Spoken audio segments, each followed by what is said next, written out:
ายดีสวัสดีพี่น้องเบิร์ดสุขุมสุขเนาะคลิปนี้บ้าแก้สิฝากถึงคนลาวน้ำกันเนาะที่เป็นแบบรุ่นใหญ่หรือว่าเป็นมนุษย์ธรรมเนาะมักเว้าให้คนที่เขาไปเรียนอยู่ประเทศไทยนะว่าไปเป็นสิค้าไปเป็นแรงงานต่างดาวไปสักสิเนาะเป็นยังล่ะคนลาวเขาจึงไปเฮ็ดเวียกอยู่ประเทศไทยเนาะเรียกไปเฮ็ดเวียกอยู่ประเทศไทยไปเฮ็ดเวียกอยู่ประเทศลาวเนาะก็เพราะเงินเดือนอยู่ประเทศลาวนี่มันแค่2-3 พัน4-5 พันเนาะเต็มทีเนาะอีกอย่างหนึ่งบ้านเฮาก็บ่ค่อยมีเวียกเฮ็ดเนาะมีเวียกเฮ็ดก็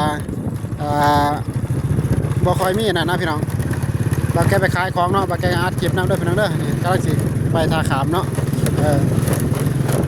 บางคนเขาบ่มีฮอดเงินเฮ็ดบัตรไปไทยนี่ก็ยังต้องได้กู้ได้ยืมไปเนาะก็ว่าบ่มีพี่น้องพอไปแล้วเขาก็มีจังเพื่อนหลังนี้ก็ไปเรียนอยู่ประเทศไทยเนาะไปเรียนอยู่ประเทศไทยแล้วก็มาเฮ็ดไว้เนาะตอนนี้ก็อยู่ประเทศไทยพุ่นอันนี้ก็เพื่อน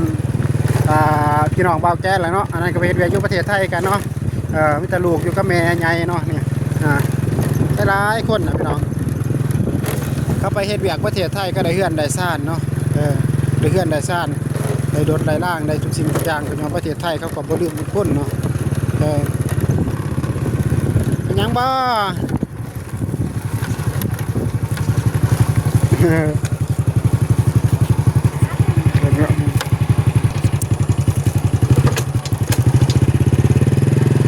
พอดีจอดขายขนมให้แม่เพิ่นเนาะเป็นรัดซื้อขนมมาหนึ่งเนาะบางแกก็เลยหยุดก่อนนะเพื่อหลังนี้ก็เป็นเวียกอยู่ประเทศไทยกันพี่น้องแต่กับประท่านแล้วเนาะเพราะว่าหาน้ำเนาะ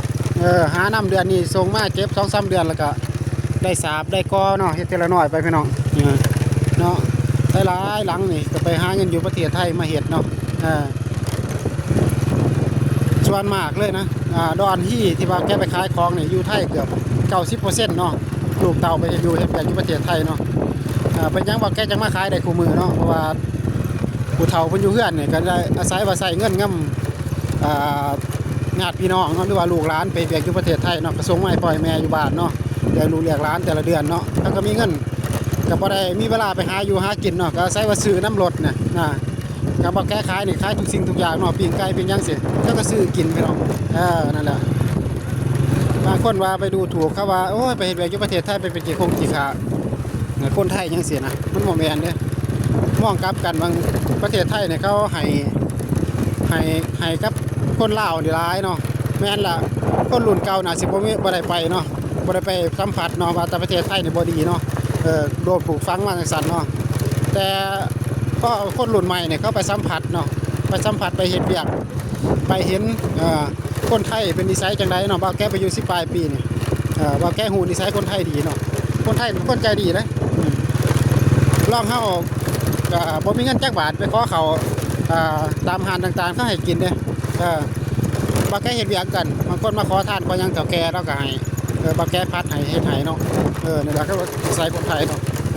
มันอาจสิบ่เป็นเบิดทุกคนดอกมันก็มีคนดีแม้แต่ส่วนมาก99%ก็เป็นคนดีเป็นคนที่ให้เกียรติคนเนาะบ่ได้ไปดูถูกผู้ใดเนาะไปเว้าคนนั้นคนนี้คนไทยนะนิสัยคนไทยนะเวลาเกิดเรื่องเกิดราวมาก็พร้อมใจกันนี่คนไทยนี่ทั่วโลกผู้ใดก็คือจะว่าดับเด้เนาะเราแค่กระชากท่าขามเลยพี่น้องเลยเนาะก็ฝากถึงเนาะพวกมนุษย์ธรรมทั้งหลายแหละเนาะจะสิว่าตัวเองถือเบิดเนาะฮัดรับฟังคนรุ่นใหม่แน่เนาะหรือว่าคนที่เขามีหัวคิดที่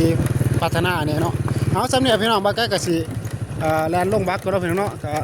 ขอบคุณสุภูทุกคนที่เขามารับชมเนาะเป็นกำลังใจบ่าวแกเนาะสบายดี